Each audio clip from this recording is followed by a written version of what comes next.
Our story begins in 1944. With World War II coming to an end, the Allied nations met at Bretton Woods, New Hampshire, to create a new financial system which would stabilize the world once the war ended. With America poised to enter a golden age of prosperity, the U.S. dollar was chosen as the world's reserve currency.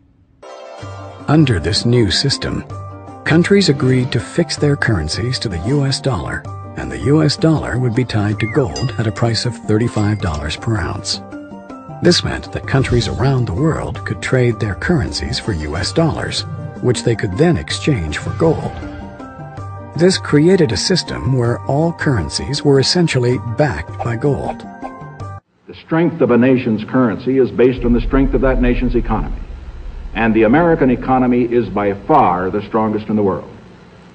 Accordingly, I have directed the Secretary of the Treasury to take the action necessary to defend the dollar against the speculators.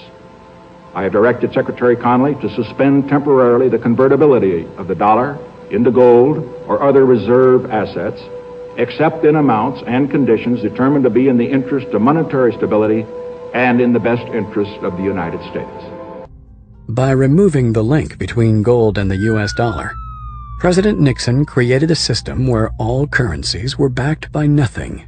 This is what is known as a fiat currency. The average person is now forced to borrow well beyond their means, getting themselves deeply into debt. At first, this was to maintain a nice standard of living, but slowly, it has become necessary just to survive. By printing so much currency and devaluing it so heavily, it would seem that governments are essentially levying a hidden tax on their people.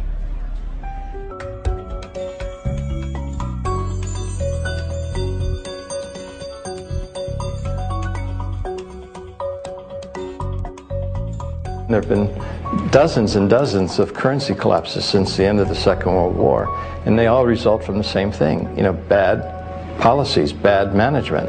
And the U.S. right now is pursuing bad policies.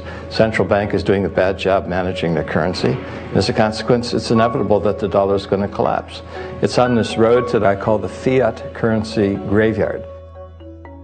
But history has shown us that whenever a nation tried to run its economy using an artificial fiat system, the end result is always the same: disaster.